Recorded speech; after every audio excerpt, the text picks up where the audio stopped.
This idea is central to the first major concept in information retrieval. Which idea? This idea, a much better representation, is to record only the things that do occur.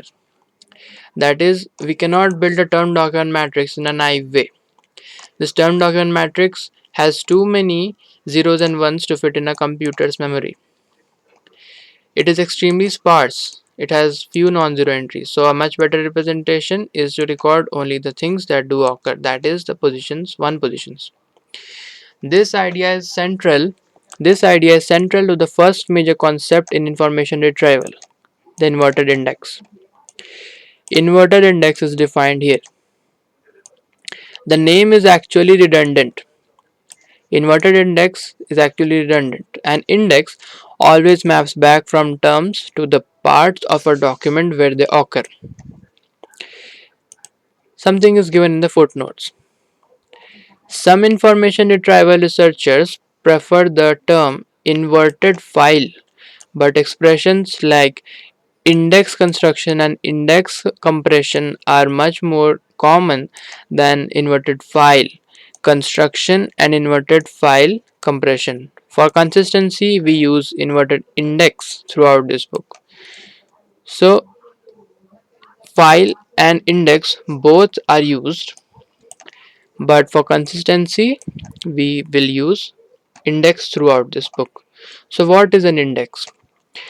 What we will call it as inverted index. So what is an inverted index? The name is actually redundant. An index always maps back from terms to the parts of a document where they occur. Nevertheless, inverted index or sometimes inverted file has become the standard term in information retrieval. The basic idea of an inverted index is shown in figure 1.3. Figure 1.3. The two parts of an inverted index. This is an inverted index. Brutus, Caesar, Calpurnia, these are the terms, and in which documents they occur are 1, 2, 4, 11. So Brutus occurs in document number 1, document number 2, 4, 11. The two parts of an inverted index, dictionary and postings. The dictionary is commonly kept in memory with pointers to each postings list, which is stored on disk.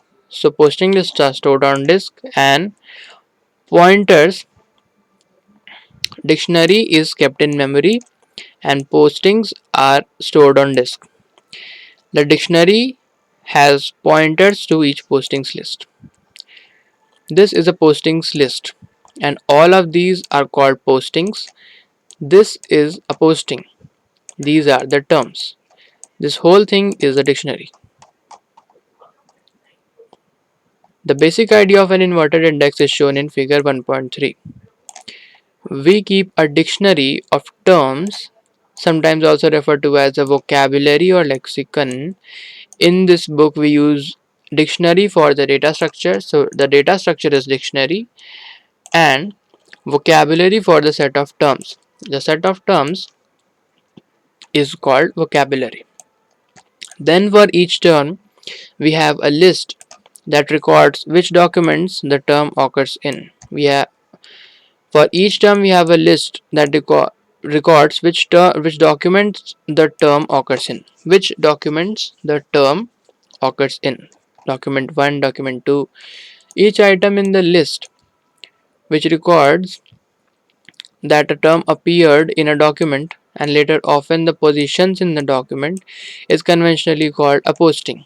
Each item in that list is called a posting, which records that a term appeared in a document and later also the positions in the document where it appeared. This is called a posting.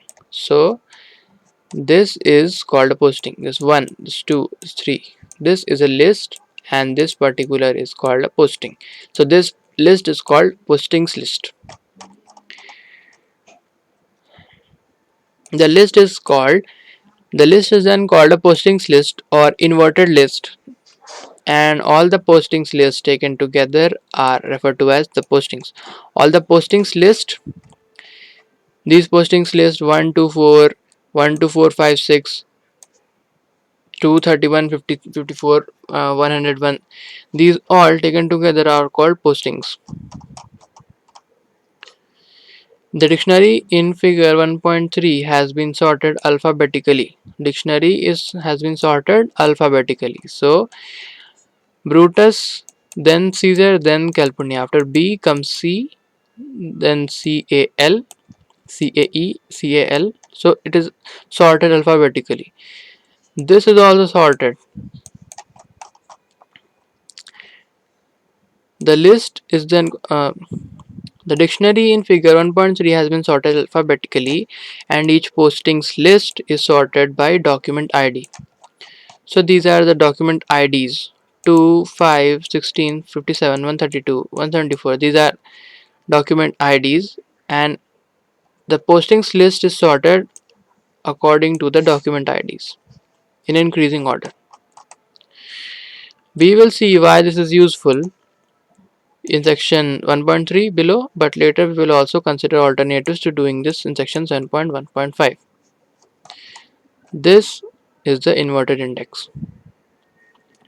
Here one part of the inverted index is the dictionary and one part is the postings.